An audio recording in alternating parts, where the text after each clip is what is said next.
নমস্কাৰ, আপোনালোকলৈকে স্বাগতম জনাইছোঁ অসম ফিউচাৰ ইউটিউব চেনেল। আশা কৰোঁ আপোনালোক সকলোৰে খবৰ ভাল। তো DHSৰ ফালৰ পৰা GNM নাৰ্ছিং কোৰ্চৰ কাৰণে থাৰ্ড ৰাউণ্ড কাউন্সিলিঙৰ নটিচ আহি গ'ল। তো এই ভিডিঅ'টোত GNM নাৰ্ছিং কোৰ্চৰ থাৰ্ড কাউন্সিলিঙৰ নটিচখনৰ বিষয়ে আলোচনা কৰিম। তো আপোনালোকে এই নটিচখন ক'ত পাব, কাউন্সিলিং কেতিয়াৰ পৰা কিমান ৰেংকলৈকে মাতিছে, কিমান বা কি ডকুমেণ্ট লাগিব, এই সকলোবিলাক তথ্য এই ভিডিঅ'টোত আলোচনা কৰিম। তো ভিডিঅ'টো স্কিপ নকৰাকৈ সম্পূৰ্ণকৈ চাব, আৰু যদি চেনেলটো প্ৰথমবাৰৰ বাবে আহিছে তেন্তে ছাবস্ক্ৰাইব কৰি কাষত থকা বেল আইকনটো অন কৰি থৈ দিব। আপোনালোকে নটিচখন চাব পাৰে। এই নটিচখন government of Assam, office of the director of health service Assam, Hengerabari Guwahati 36। তো এই নটিচখন 17 ডিচেম্বৰ 2024 জাৰি কৰিছে। এই নটিচখন আপোনালোকে DHSৰ অফিচিয়েল ৱেবছাইটত পাই যাব। তো third round offline counselling for selection of candidate for admission into first year GNM training course in government GNM training school. তো যিসকলে SSUHSৰ GNM নাৰ্ছিং কোৰ্চৰ এণ্ট্ৰেন্স এক্সাম দিছিল, তো সেইসকলে ইয়াৰ কাৰণে এলিজিবল হয়। ইয়াতে কিছুমান ৰেংক মেনশ্যন কৰিছে। তো এই ৰেংকবিলাকৰ ভিতৰত বা এই ৰেংকত যোনবিলাক আছে সেইবিলাক কেণ্ডিডেটে কাউন্সিলিঙত যাব পাৰিব। তো ভিডিঅ'টোৰ আগলৈ আগবঢ়াৰ আগতে যদি আপোনালোকে নেক্সট ইয়াৰ BSc nursing, B.Pharm, paramedical, GNM nursing course এইবিলাক কোৰ্চৰ কাৰণে এণ্ট্ৰেন্স এক্সাম দিম বুলি ভাবি আছে তেনেহ'লে আমাৰ ইবুক কেইখন লৈ ল'ব পাৰে। তো ইয়াৰে লিংক ডেছক্ৰিপশ্যনত দিয়া আছে, নহ'লে ডাইৰেক্ট হোৱাটছআপৰ জৰিয়তে ল'ব পাৰিব। তো হোৱাটছআপত সোনকালে কণ্টেক্ট কৰক। তো এতিয়া SSUHSৰ যি GNM নাৰ্ছিং কোৰ্চ আছে তাৰে কাউন্সিলিং কেতিয়া হ'ব? ইয়াৰে কাউন্সিলিংটো 24 ডিচেম্বৰ তাৰিখে হ'ব। তো ইয়াৰে কাউন্সিলিংটো 24 ডিচেম্বৰ তাৰিখে আছে। তো আপোনালোকক এটা কথা জনাই দিওঁ যে লাষ্ট ইয়াৰ SSUHSৰ পৰা এখন নটিচ আহিছিল যে 25 ডিচেম্বৰৰ পৰা 1 জানুৱাৰীলৈকে SSUHSৰ গভৰ্ণমেণ্ট হলিডে আছে। তো SSUHSে এইটো মেনশ্যন কৰিছিল। এইবাৰৰ ক্ষেত্ৰতো দিছে, তো লাষ্ট ইয়াৰো দিছিলে। তো 25 ডিচেম্বৰৰ পৰা SSUHSৰ গভৰ্ণমেণ্ট হলিডে বুলি মেনশ্যন আছে।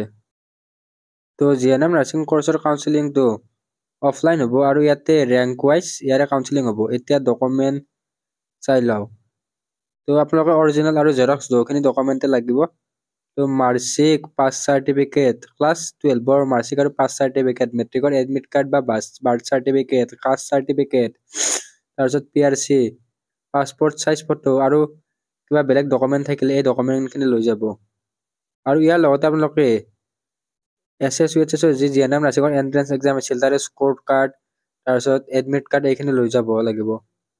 তো এতিয়া SSUHSৰ ৱেবছাইটত গৈ যদি আপোনালোকে এডমিট কাৰ্ড বা স্ক'ৰ কাৰ্ডখন ডাউনলোড কৰিব বিচাৰে তেনেহ'লে সেইখন ডাউনলোড নহয়। তো ৱেবছাইটৰ কিছুমান ছাৰ্ভাৰৰ কাৰণে এইটো ডাউনলোড নহয়। তো যদি আপোনালোকৰ আগতে ডাউনলোড বা জেৰক্স আছিল সেইটো লৈ গ'লে হ'ব। তো ইয়াৰে কাউন্সিলিংখন www.dhsassam.government.in ত পাই যাব। তো তাত GNM নাৰ্ছিং বুলি চাৰ্চ কৰিলেও নটিচখন আহি যাব। তো এতিয়া আমি কাউন্সিলিঙৰ তাৰিখ, কাউন্সিলিঙৰ প্লেচ আৰু কিমান ৰেংকলৈকে মাতিছে এইটো চাই লওঁ। তো 24 ডিচেম্বৰ তাৰিখে কাউন্সিলিংটো আছে। All candidate belonging to general category up to rank 950। তো 950 ৰেংকলৈকে যিবিলাক কেণ্ডিডেট আছে সেইসকলে যাব পাৰিব। তাৰপিছত EWSৰ ক্ষেত্ৰত 1428 ৰেংকলৈকে যাব পাৰিব। OBCৰ ক্ষেত্ৰত 1714 ৰেংকলৈকে যাব পাৰিব। তো TGLৰ ক্ষেত্ৰত 2428। তো আপোনালোকে এইখিনি স্ক্ৰীনশ্বট মাৰি ৰাখক। নেক্সট মৰাণ কমিউনিটিৰ কাৰণে 4242, আৰু আপোনালোকে মটক কমিউনিটিৰ ক্ষেত্ৰত চাব পাৰে 9909। তো যিহেতু এইবিলাক মৰাণ মটক এইবিলাক কমিউনিটিৰ বেছি কেণ্ডিডেট নাথাকে, সেয়ে বহুত ৰেংকলৈকে মাতিছে। নেক্সট টাই আহোমৰ 1746 ৰেংকলৈকে মাতিছে, আৰু চুতীয়া কমিউনিটিৰ কাৰণে 2233 ৰেংকলৈকে মাতিছে। নেক্সট SC কেটেগৰীৰ কাৰণে 2982 ৰেংকলৈকে মাতিছে। ST প্লেনৰ কাৰণে 2211 ৰেংকলৈকে মাতিছে। ST হিলছৰ কাৰণে 2557 ৰেংকলৈকে মাতিছে। তো এইখিনি আপোনালোকে ৰেংকখিনি চাই ল'ব। তো যদি এইখিনি ৰেংকৰ ভিতৰত আপোনালোকৰ ৰেংকটো আছে তেনেহ'লে কাউন্সিলিঙত যাব পাৰিব বা কাউন্সিলিংটো এটেণ্ড কৰিব পাৰিব। আৰু ফিজিকেলি হেণ্ডিকেপৰ কাৰণে 9665 ৰেংকলৈকে কাউন্সিলিঙত যাব পাৰিব। এতিয়া চিট ভেকেণ্ট আছে। তো এতিয়া প্ৰায় 90টা চিট ভেকেণ্ট আছে। তো আনৰিজাৰ্ভৰ কাৰণে 12, EWSৰ কাৰণে 3, OBCৰ কাৰণে 46। ইয়াতে মৰাণ 9টা, মটক 9টা, টাই 1টা, চুতীয়া 7টা, টিজিএল এক্সটিজিএল 12টা, এছচি 8টা, এছটিপি 6টা, এছটি হিলছৰ কাৰণে 6টা আৰু দিব্যাংগৰ কাৰণে 9টা। তো কাউন্সেলিঙৰ ভেন্যু হৈছে conference hall, office of the director of health service. তো ইয়াৰে কাউন্সেলিংটো ডিএমবিত নহয়, ডিএইচএছত হ'ব। তো ডাইৰেক্টৰ অফ হেল্থ ছাৰ্ভিচ আপোনালোকে গুগলত বা গুগল মেপত চাৰ্চ কৰিলে এইটো পাই যাব। তো আছাম হেঙেৰাবাৰী গুৱাহাটী 36। ৰিপৰ্টিং টাইম বা কাউন্সেলিঙৰ টাইম হৈছে 9:30 AM অনৱাৰ্ড। ৰাতিপুৱা 9:30 বজাৰ পৰা ইয়াৰ কাউন্সেলিংটো ষ্টাৰ্ট হ'ব। তো কাউন্সেলিঙত আপোনালোকে 9:30 বজাৰ আগতে গৈ পোৱাকৈ যাব। তো ইয়াতে candidate who have all appeared and already got admitted in the first and second round counseling need not appear in the third round offline counseling. তো ফাৰ্ষ্ট আৰু ছেকেণ্ড ৰাউণ্ড কাউন্সেলিঙত যিসকলে চিট পাইছে তেওঁলোকে থাৰ্ড কাউন্সেলিং এটেণ্ড নকৰিলেও হ'ব। তো এতিয়া বহুতে সুধিব পাৰে যে ইয়াৰে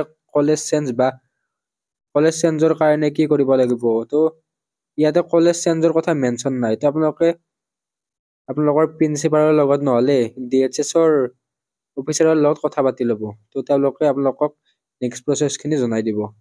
যিহেতু জিএনএম নাৰ্ছিং কৰ্চত বহুত কেণ্ডিডেট হৈ যায়, সেয়ে ডিএইচএছত এপ্লিকেশ্যন বহুত হৈ যায়, সেয়ে তেওঁলোকে নেক্সট প্ৰচেছবিলাক কৰোঁতে লেট হৈ থাকে। তো আপোনালোকে তেওঁলোকৰ লগত কথা পাতি চাব।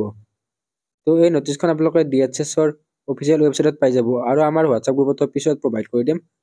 আৰু আপোনালোকে নটিচৰ ৰেংকবিলাক ভালকৈ চাই ল'ব। তো এই ভিডিঅ'টোত এইখিনি আছিল। আশা কৰোঁ আপোনালোকে ভিডিঅ'টো ভাল পালে। তো কিবা সুধিব লগা থাকিলে ইনষ্টাগ্ৰামৰ লিংক দিয়া আছে, ইনষ্টাগ্ৰামত সুধি ল'ব পাৰিব। তো ধন্যবাদ।